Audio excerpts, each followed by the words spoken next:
White House Press Secretary defended the performance of the United States economy Thursday when she was pressed on a new poll showing an overwhelming majority of Americans thinking the country is on the wrong track.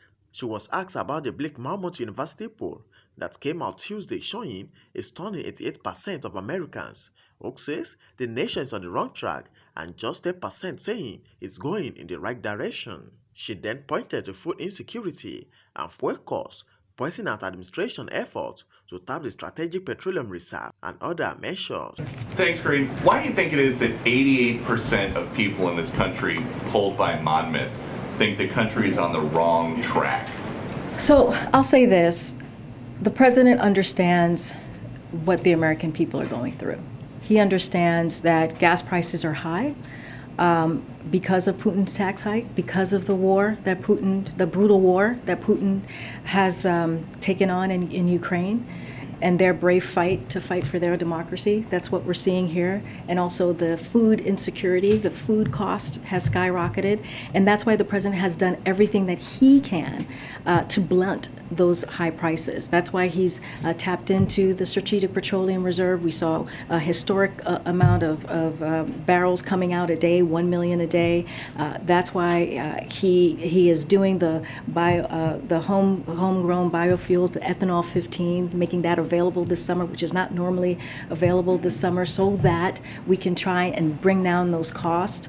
And that's why he's going to continue to work to make sure we lower those costs. Look, but again, we understand what the American people are feeling. We're doing everything that we can. We have a plan. Here's the thing. We have a plan. Republicans do not have a plan. What they want to do is take away rights from the American people. But do you think it's possible that your plan just is not popular with the American people right now? I don't think it's that our plan is not popular with the American people. We know that the American people are feeling the high cost. We understand what they are feeling because when you look at inflation, when we look at where we are economically, and we are stronger economically than we have been in history. When you look at the unemployment numbers at 3.6%, when you look at the jobs numbers, more than 8.7 million of new jobs created, that is important.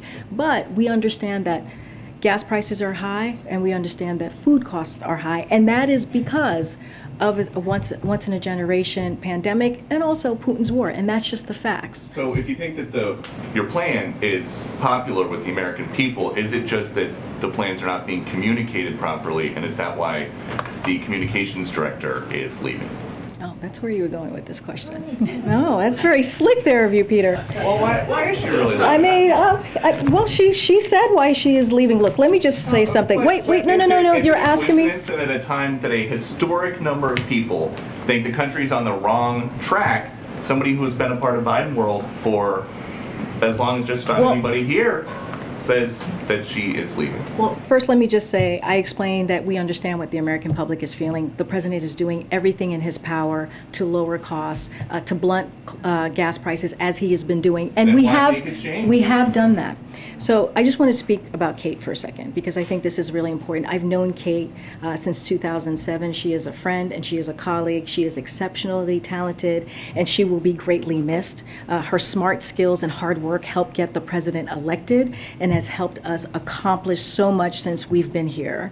And like I said, on a personal note, she's a good friend and a colleague, and we're going to miss her. Now, you're asking me her leaving, and what does that mean, right, to the administration? Look, I don't think her leaving will have effect on what we're trying to do, because look, she leaves behind a talented team in communications department, and the president will name a new communications director. There's nothing new here. These things happen, and I do want to call out a data by Brookings showing that turnover in this administration is below the historical average going back to Reagan. So what we're seeing here is not unusual. unusual. What we're seeing here is normal, and what we're going to continue to do is we're going to communicate with the American people in a truthful way, and we're going to do that every day. Okay, and just a different topic. The largest labor union in the country, the National Education Association, had been proposing a resolution for future contracts to replace the word mother with birthing parent.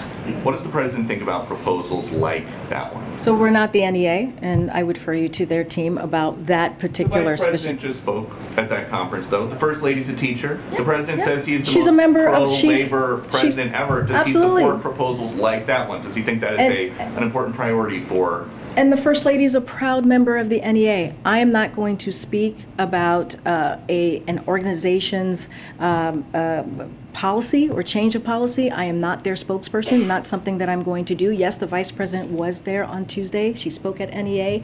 And when they did regular order, when they did their regular business, she left. So she was also not part of that discussion. Look, this is a policy change. That is not something that I can speak to. I refer you to NEA.